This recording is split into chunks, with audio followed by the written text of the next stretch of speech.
Hey y'all, my name's Starkeisha, and I'm a student at the University of Detroit Mercy. I'll be talking about the water footprint I leave when I use my toilet. On average, I use the bathroom 4 times per day and flush once each time. My toilet uses 1.6 gallons of water per flush. So if you multiply 1.6 by 4, you'll get 6.4 gallons per day. So on average, I use about 6.4 gallons of water a day, which added up to 44.8 gallons a week. An advantage of this calculator is that it's easy to quantify how many times you flush your toilet per day. 2,000 years later. And a disadvantage of this calculator is that different brands of toilets might use different amounts of water. So the number 1.6 gallons is not universal. But I believe our calculator is strong for the average college student, and I think that it captures most of an individual's water usage.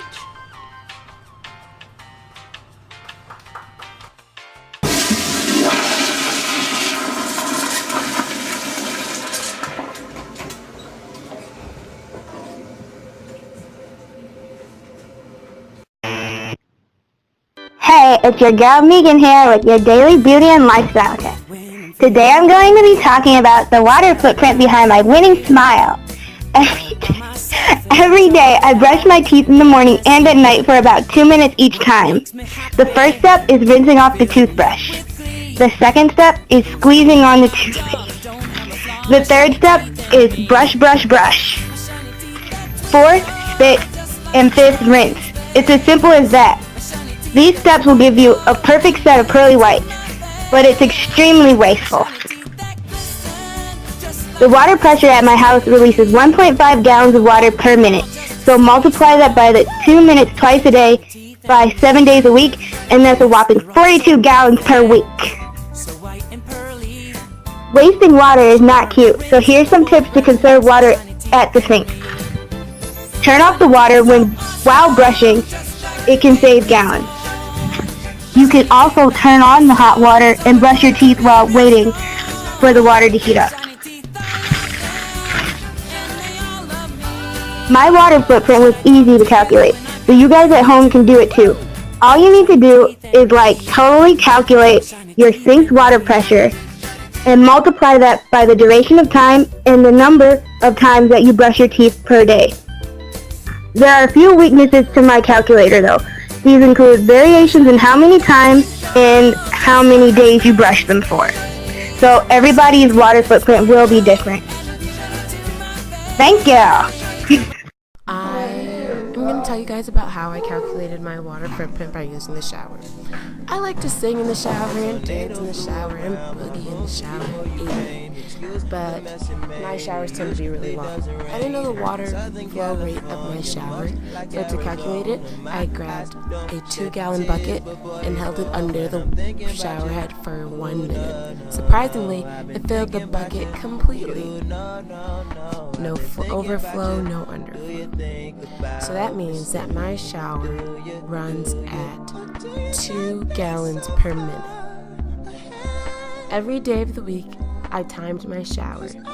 On average, my shower lasted 12 minutes. So if I do 12 minutes times the 2 gallons that it uses per minute, I get 24 gallons a day that I use to shower. Multiply 24 by 7 and you get 168 gallons of water that I use. I know I need to cut that down. For other people to calculate their water footprint by using the shower, all they have to do is possibly Google the rate of their shower head and multiply that by how many minutes they spend in the shower. It's simple as that. Me llamo Esmeralda. Hoy les voy a presentar a mi jardín. In case you didn't understand, my name is Esmeralda and I would love to present my garden to you all. Well, my father's garden to be exact. He did all the work. Anyway, I'm curious on figuring out the amount of water he uses when gardening. So what I did was time my father each time he used the hose for a week. Then I find out how much water he spends per minute. As you can see, there are 2 separate gardens on each side of my backyard. Using a measuring tape, I measured the size and they resulted to be 32 feet long and 3 feet wide. The hose is 100 feet long and the hose size is 1/2. Using these measurements and Washington State University's website, Irrigation in the Pacific Northwest, the water flow rate is 6 gallons per minute. Knowing this, I multiply 6 gallons with how many minutes he spent gardening per day for a week. Both Monday and Tuesday, he used water to garden for 26 minutes. Multiply that by 6, we get 156 gallons of water. On Wednesday, he used 144 gallons of water. On Thursday, 162 gallons was used. He did not garden on Friday due to not being home, which is rare. He usually waters his garden every day. On Saturday, 174.06 gallons, and on Sunday, 152.46 gallons was used. On average, we use 134.93 gallons of water per week in gardening. I believe that our water footprint calculator is strong and accurate because we used exact measurements to find how much water is used per minute. By knowing the length of the hose and the water pressure, we should be able to get good results. The only weakness may be that in the whole group, I was the only one to garden. For me, there were no challenges with finding my water estimates.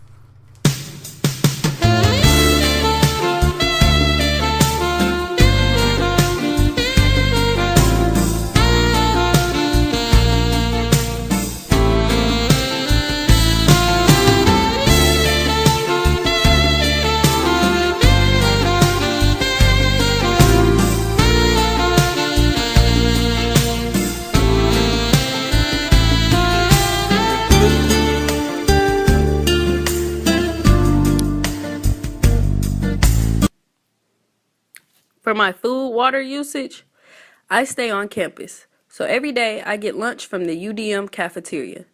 Because the food is prepared in advance, I'm not sure how much water is used to cook it.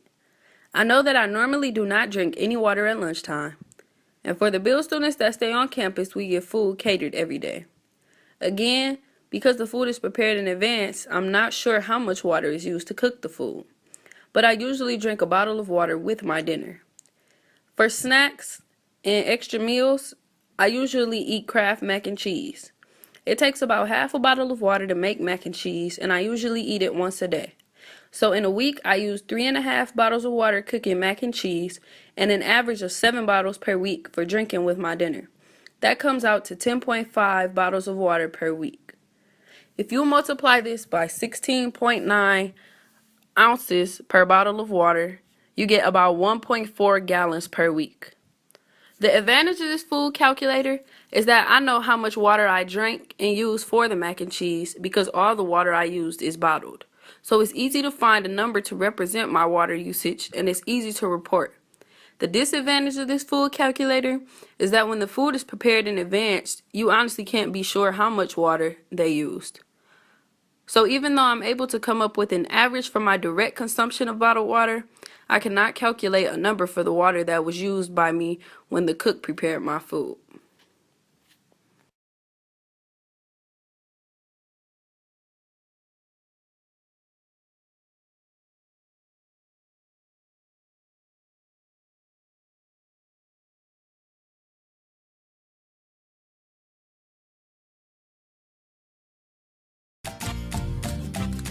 For food, I calculated the amount of water my mom and I use when cooking for a week.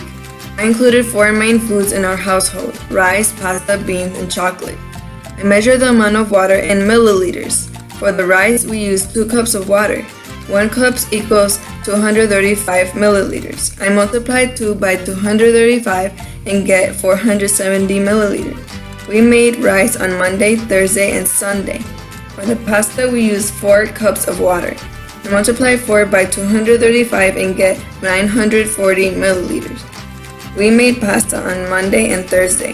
For beans, we use a Presto pressure cooker, which is 6.3 quarts. We use about a pound of beans and 18 cups of water. I multiply 18 by 235 and get 4,230 milliliters of water. We cook beans on Monday and Friday. For the chocolate, we use 5 cups of water. I multiply that by 235 and get 1,175 milliliters. We made chocolate on Wednesday and Friday. On Monday, the total of water used was 5,640 milliliters. On Tuesday, no water was used. On Wednesday, 1,175 milliliters was used. On Thursday, 1,410 was used in total. On Friday, 5,405 milliliters was used, and on Saturday, none. Finally, on Sunday, 470 milliliters of water was used. In total, 13,865 milliliters was used in this week. This is a strong calculator a college student can use because measuring by cup makes it simpler. It was a bit of a challenge for me because it was hard to keep up with how much water was used when cooking. A weakness could be is that everyone cooks differently.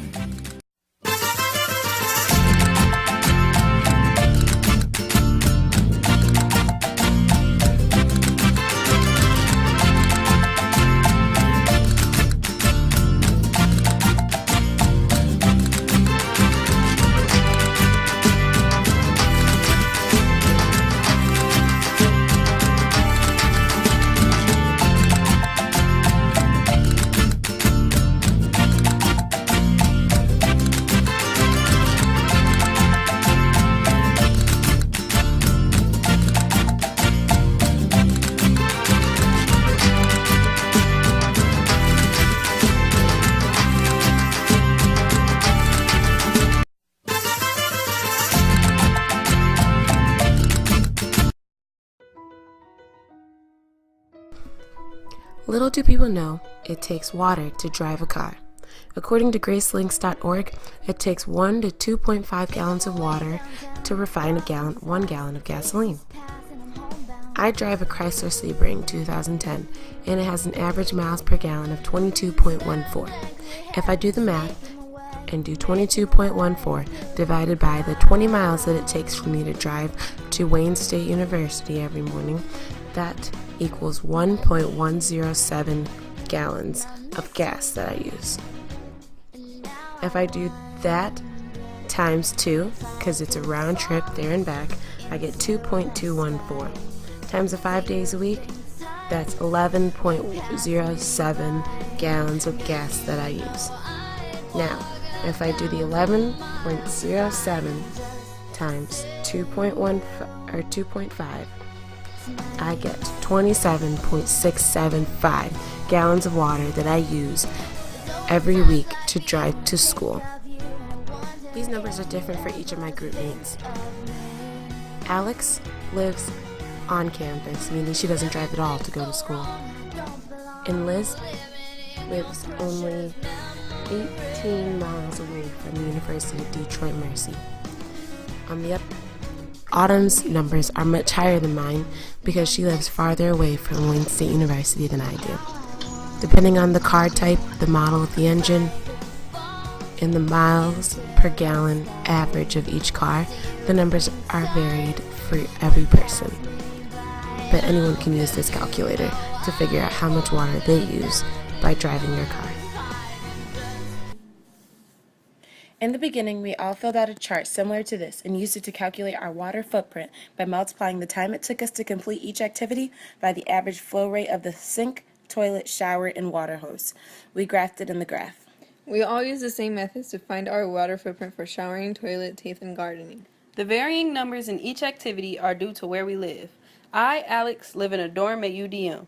Liz lives in Detroit. Darlene lives in Sterling Heights. And Autumn lives in Rochester Hills. Despite where you live, anyone can use this calculator.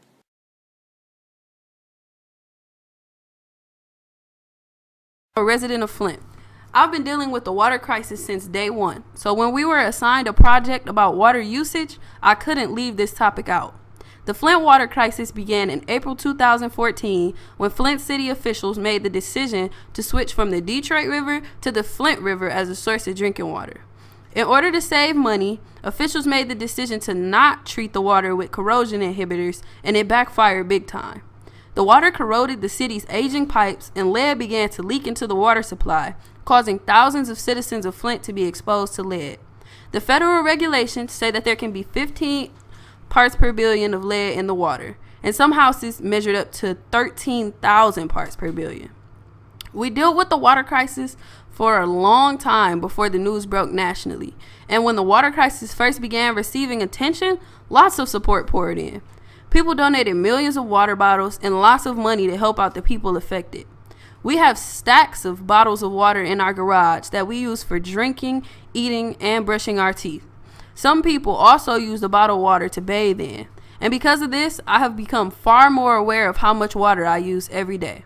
A bottle to brush my teeth, a bottle to make coffee in the morning, a bottle to make breakfast, one or more to make lunch, one or more to make dinner, not even counting the countless water bottles I use just for drinking every day. On average, we probably use 8 to 9 bottles of water a day. But bottled water is only a temporary fix to the problem. The real issue is the infrastructure. The corrosive water has caused lead to leach into the water source, and although many officials claim the water is safe, I have still witnessed countless people with skin rashes from bathing in the water, and I have had these rashes myself. If you have access to clean drinking water, don't waste it. Realize the blessings you have, and realize that there are millions of people across this country and across the world that don't have access to clean drinking water. And please don't forget about those of us in Flint who have been affected by this crisis.